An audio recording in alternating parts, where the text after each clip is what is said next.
What's up, everyone, and welcome back to GlowLine. We're kicking things off with a bombshell from former President Barack Obama, who is leveling serious accusations against the Trump administration. He's claiming they've taken cancel culture to a dangerous new level, using regulatory threats to pressure media companies and silence journalists. This is a major accusation, and we're going to break down exactly what Obama is saying and why it's causing such a stir. Next up, we're shifting gears to examine the intricate world of first responders and their rights of speech. In an era where opinions fly fast on social media, what are the boundaries for firefighters and EMS professionals? We'll explore the challenges they face balancing their public duty with their personal expression, especially in the wake of recent controversial events.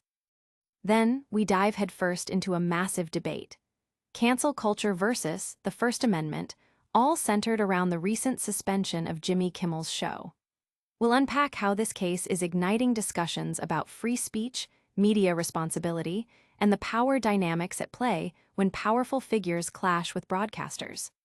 And finally, we're connecting the dots as Barack Obama once again speaks out, this time directly accusing the Trump administration of muzzling the media after Jimmy Kimmel's suspension.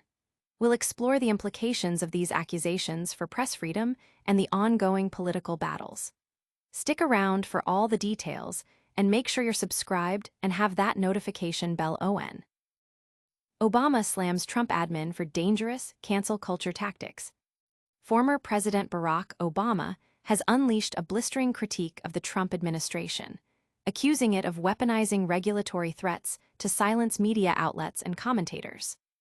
Obama declared on X that the administration has escalated cancel culture to a new and dangerous level by routinely threatening regulatory action against media companies unless they fire or muzzle journalists critical of their policies. This strong statement comes in the wake of Disney's decision to pull Jimmy Kimmel Live off the air indefinitely following host Jimmy Kimmel's controversial remarks about the suspect in the Charlie Kirk assassination case.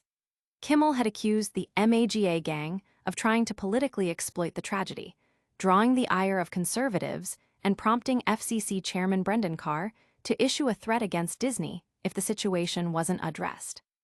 Obama views this as a direct assault on the First Amendment, arguing that government coercion should not dictate media content. The situation highlights a tense standoff between political pressure and journalistic freedom, with ramifications for how media operates under scrutiny. The public reaction has been intense, with many media watchdogs and civil liberties advocates echoing Obama's concerns about the chilling effect on free speech. Analysts are closely watching to see how media companies respond to such regulatory pressure, and whether this sets a precedent for future conflicts. This incident is sparking widespread debate about the boundaries of free speech and the role of government in regulating media narratives, especially during politically charged times. Don't go anywhere, because the fallout from these high-profile cases is far from over. Next, we're examining how the very foundations of free speech are being tested in the firestorm surrounding Jimmy Kimmel's suspension. First responders' free speech under fire. In today's highly charged social and political climate, first responders find themselves navigating a complex landscape where their professional duties intersect with their personal rights to free expression. Fire and EMS professionals, who are often the first on the scene in critical situations, also face intense public scrutiny. While their clinical and operational skills are paramount, their off-duty conduct, particularly on social media, can have significant workplace consequences, including disciplinary action or termination. This has become increasingly evident following events like the Black Lives Matter movement, presidential elections, and most recently, the aftermath of the Charlie Kirk killing. Many first responders mistakenly believe their personal social media activity is separate from their professional lives, but posts made even outside of working hours can jeopardize their careers, especially if they include work-related content or uniforms. The First Amendment protects free speech, but it's not absolute. Categories like incitement, threats, and defamation are not protected, and even protected speech can be regulated based on context. For public safety employees, particularly those in public entities, the balance between personal freedoms and organizational integrity is delicate. Legal experts emphasize that EMS providers are held to a higher standard, and their objectivity cannot be clouded by personal beliefs, as public trust is their most valuable currency. The National Labor Relations Act offers some protection for concerted activity related to workplace conditions, and whistleblower laws protect employees reporting unlawful practices. However, state laws protecting off-duty conduct vary widely and often have limitations, especially for safety-sensitive roles. Agencies are urged to update training programs to include clear guidelines on off-duty conduct and social media use to foster a culture that respects both individual rights and the critical mission of first responders. But what happens when these rights collide head-on with the powerful forces of cancel culture? We're about to find out as we dissect the Jimmy Kimmel case and its implications for the First Amendment. Cancel culture versus the First Amendment, the Jimmy Kimmel showdown. The recent indefinite suspension of ABC's Jimmy Kimmel Live has ignited a fiery debate at the intersection of cancel culture and the First Amendment.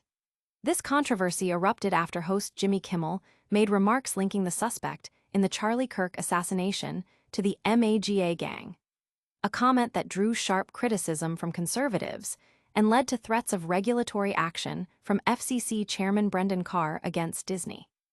The situation raises profound questions about who gets to speak, what can be said, and what the consequences should be when speech is perceived as offensive or politically charged.